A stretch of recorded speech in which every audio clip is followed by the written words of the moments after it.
nating pag-aaralan ang banal na kasulatan upang maging mayaman tayo sa salita ng Diyos at ating maging kalasag ito sa mga pang-araw-araw nating pinagdaraanan o karanasan sa buhay. Bago po ang lahat, tayo muna ay manalangin. Banal at dakilang Diyos, samahan mo po kami sa pag-aaral na ito ng iyong salita. Nawa ay maging pakinabang ito sa amin at kahit sa maikling sandali ay mapukaw ang aming pansin, ang aming puso, ang aming kaisipan upang tumalas at maging kapakinabangan sa aming espiritu. Loobin mo po na makamta namin ang tunay na diwa ng iyong mga salita na aming pag-aaralan upang kaming lahat ay matuto at makinabang sa pag-aaral na ito. Samahan mo ang bawat isa sa amin kasama ang inyong lingkod upang ang karunungan na nanggagaling sa iyo ang mapa sa amin ngayon. Sa pangalan ni Jesus. Amen. Basahin ko po yung mga talata sa Biblia na ating batayan ng mensahe ngayong araw na ito. Mula po sa ikalawang sulat ni Pablo kay Timoteo, kabanatang 1, talatang 1 hanggang 5. Mula kay Pablo na niloob ng Diyos na maging apostol ni Kristo Jesus upang mangaral tungkol sa buhay na ipinangakong kakamtan natin kay Kristo Jesus. Kay Timoteo na minamahal kong anak, sumainyo nawa ang pagpapala, ang habag at ang kapayapaan mula sa Diyos, Ama at kay Kristo Jesus na ating Panginoon. Nagpapasalamat ako sa Diyos na pinaglilingkuran ko ng tapat tulad ng ginawa ng aking mga ninuno tuwing aalalahanin kita sa aking mga panalangin araw-gabi. Sabik na sabik akong makita ka upang malubos ang aking kagalakan, lalo na kapag naalala ko ang iyong pagluha. Hindi ko nakakalimutan ang tapat mong pananampalataya, katulad ng pananampalataya ng iyong Lola Loida at ni Eunice na iyong ina. Natitiyak kong taglay mo pa ngayon ang pananampalatayang iyon. Amen. Mga kapatid, kung naalala nyo noong linggo ay pinag-usapan natin yung paksang pamana. So, o kaya ay sa English ay legacy. Hayaan yung dagdagan ko pa ng kaunti at palawakin ito upang mas lalo nating maunawaan ang ibig sabihin ng salitang legacy o pamana. Ikinuwento ko nung nakaraang linggo yung aking tatay at yung aking tiyahin. Ngayon naman, gusto kong ikwento yung aking lola, no, na nanay nung aking tatay at tiyahin. No. Hindi ko inabutan yung aking lolo. Ang inabutan ko na lang ay yung aking lola. At sa aking paglaki, naalala ko na nung kami ay maliliit na bata, pag araw ng linggo ay hinahanap niya kami at kung hindi niya kami makita ay sinusundo niya kami sa bahay at sinasabihan na magsimba. So, kung kami nasa laruan ay kami ay kanyang susunduin at sasabihin magsimba kayo. At ako'y napatira sa kanilang bahay noon dahil siya'y nakatira dun sa aking tiyahin na ikinukwento ko ang Tia Miguela. At nakikita ko yung lola ko na tuwing sasapit ang pagdilim ng gabi ay kinukuha niya yung kanyang Bible at kanyang binabasa.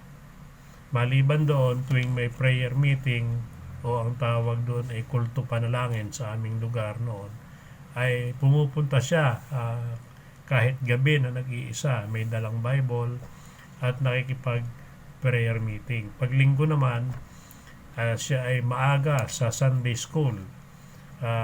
At sabi ko nga kanina, ay sinisigurado niya na kami, na kanyang mga apo, yung malalapit sa kanya ay kanyang masabihan o kaya ay masundo para makapagsimba. Nais kong isipin na napakalaki ng impluensya sa akin nung aking lola, kasama ng aking ama at ng aking tiyahin, tungkol sa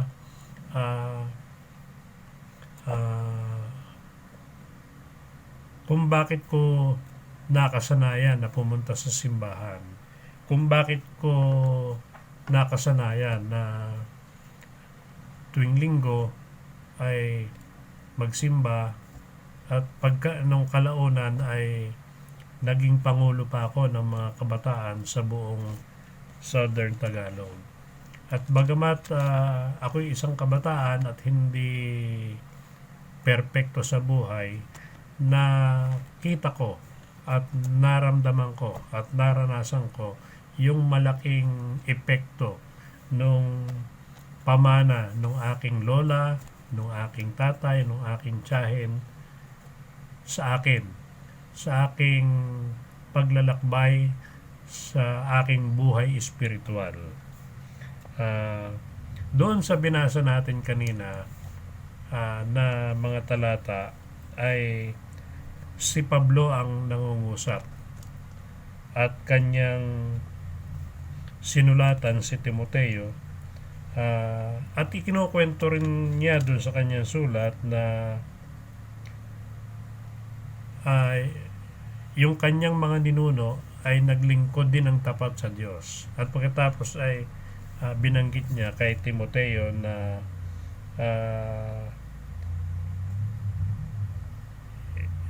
na yung kanyang pananampalataya ay ikinukumpara niya dun sa pananampalataya ng kanyang lola ni si Loida at nung kanyang ina na kanyang ina at si Eunice na kanyang ina. Sa madalit sabi, si Pablo ay bagamat siya ay pansamantalang naging kalaban ng Diyos, yung ninuno niya pala ay tapat na naglingkod sa Diyos, at marahil may impact yon doon sa pagbabalik loob ni Pablo. Ngunit higit sa lahat ay si Timoteo, na sinasabi na siya ay nakatira doon sa isang lugar na hindi maayos ang lagay ng buhay espiritual ng mga tao. Ngunit siya ay inalagaan, pinalaki at tinuruan ng kanyang lola na si Loida at ng kanyang ina na si Eunice. Kaya siya ay naging tapat na mananampalataya. No? At para kay Timoteo, yun ang legacy, yun ang pamana sa kanya ng kanyang lola at ng kanyang ina. No? Ganon din pala kay Pablo. Bagamat siya ay nagsimula sa hindi maayos na buhay bilang isang tao, ay marahil yung impluensya noon ng kanyang mga ninuno ay patuloy niyang nauulinigan. No? At yun ay isa sa mga dahilan kung bakit nagbalik loob si Pablo. Kaya yung impluensya ng mga taong ito ay hindi matatawaran para baguhin ang buhay ni Pablo, para maging karapat-dapat ang buhay ni Timoteo bilang kabataan, sa kabila ng siya ay nakatira doon sa isang lugar na hindi maayos ang buhay espiritual. Tayo rin sa ating panahon, pwede nating ipagpatuloy ang legacy. No? Alam nyo, doon sa aming pamilya, sa aming magkakapatid, mayroong 3 kaming pastor. At ako, meron akong anak na si Eric na nagkasalukuyang nagsisimulang magpastor. Sa aking mga pinsan, may 2 pastor, at may isang diakonesa. Ito ay maliban pa dun sa aking second cousin na meron akong isang tiyuhe na prominenteng pastor, isa sa mga writers ng 1987 Constitution, si Dr. Cirilo Rigos. At ang iba naming mga pinsan ay aktibo rin sa simbahan. At ako'y naniniwala na ito ay bunga noong pamana o legacy na iniwan nung aming mga ninuno, nung aming lola, nung aming tatay, nung aming tiyahin.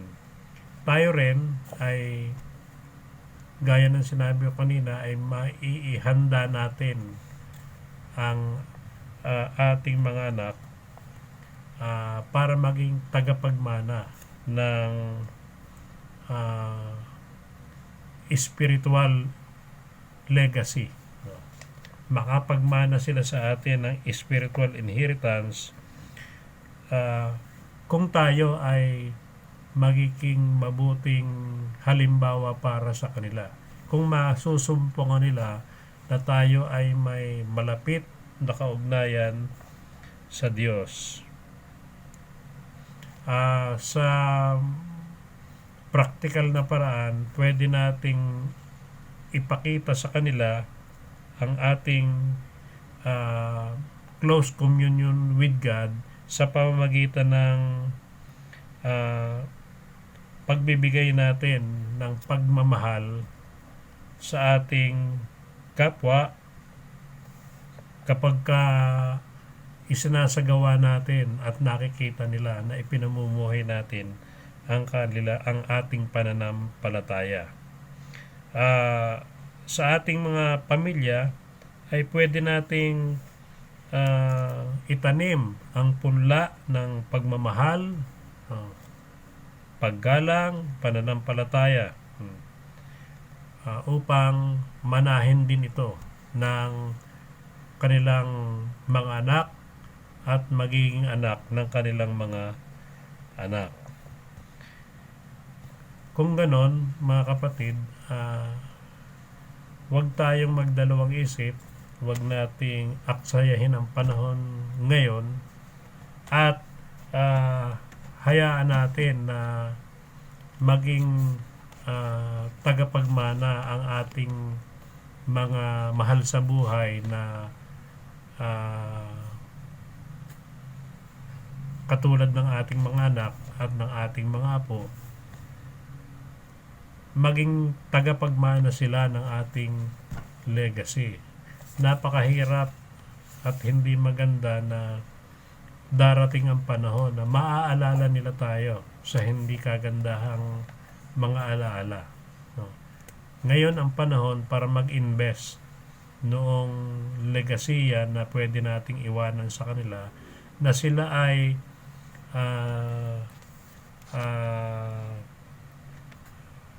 magiging respetable din dahil ang kanilang mga ninuno ay respetable. Yung ipagmamalaki nila tayo dahil sa ating mga ambag na iiwan. Darating yung panahon na yun na wala na tayo pero nangungusap pa tayo dahil yung ambag na iniwan natin ay may malaking epekto dun sa buhay ng mga susunod na henerasyon. Katulad to nung sinabi ko nung linggo na katulad ng ating mga bayani. Sila ay mga patay na pero hanggang ngayon sila ay nangungusap pa dahil yung kanilang mga ginawa ay talaga namang kahanga-hanga, at dapat ipagmalaki ng sambayan ng Pilipino. So hindi ito iba dun sa ating spiritual legacy. Ano yung iiwan nating legacy sa ating mga anak, sa ating mga apo, sa ating mga kaupo-upuhan. At sana mga kapatid, sa pamamagitan ng ating malapit na pakikipagkaisa kay Jesus, pakikipag-isa sa ating Diyos, ay makita yon na up close and personal ng ating mga anak at mga apo. At sa pamamagitan ng ating mabubuting halimbawa, concrete examples, ay makita nila na tayo nga ay mga anak ng Diyos. At kapag ito'y naipamana natin sa kanila, hindi natin aalalahanin ang kinabukasan. Sila ay magiging maayos ang kalagayan sapagkat ang kanilang pundasyon ay ang pag-ibig ng Diyos. Panghuli, mangyayari lamang yon kung sa kasalukuyang panahon ay pagsisikapan natin na maging mabuting halimbawa spiritually sa kanila. Kapag ipinakita natin ang kagalakan, ang kapakinabangan ng paglilingkod sa Diyos, ay mamanahin nila yon mula sa atin. Kapag nakita nila kung paano tayo namumuhay ng malinis at banal sa harapan ng Diyos, yun din ang mamanahin nila sa atin. At darating ang panahon, wala na tayo sa mundong ito, pero malakas pang nagsasalita tayo dahil ang buhay natin ay isang malaking istorya ng pag-ibig ng Diyos. Amen. Tayo manalangin.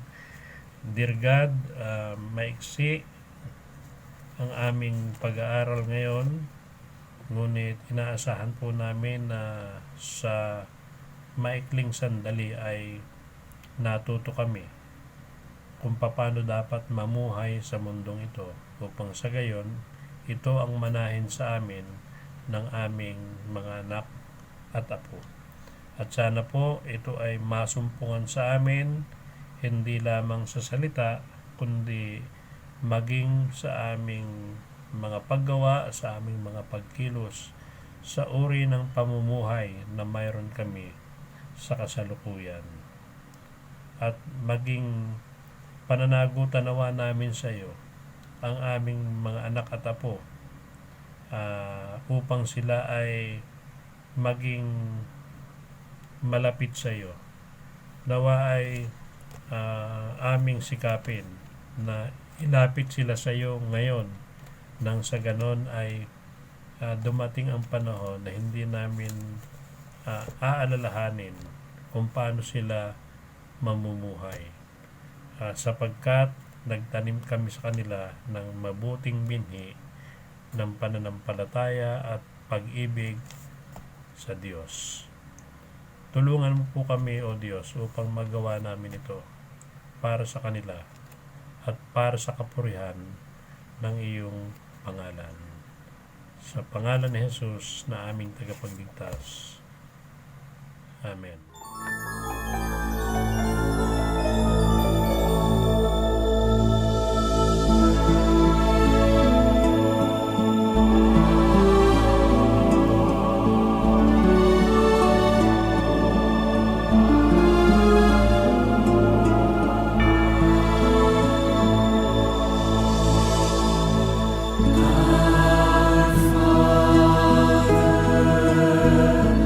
Which art in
sumainyo ang walang hanggang pag-ibig ng Diyos Amang nasa langit, ang pagliligtas ng Panginoong Hesus, at ang pagdamay, pakikipisan, pakikipagkaisa at pagbabantay sa atin ng banal na Espiritu mula ngayon at magpakailanman. Amen. Magandang araw ng Huwebes, mga kapatid. Sana'y napagpala kayo ng ating mga pinag-aralan ngayon. Salamat po, mag-ingat kayo sa COVID at sa iba pang mga panganib na dala ng buhay. Maging mabuting halimbawa tayo sa ating mga minamahal sa buhay, sa ating kapwa, at maging patotoo tayo ng ating iglesyang minamahal. Ang Diyos ay pag-ibig, Christian Church. Amen.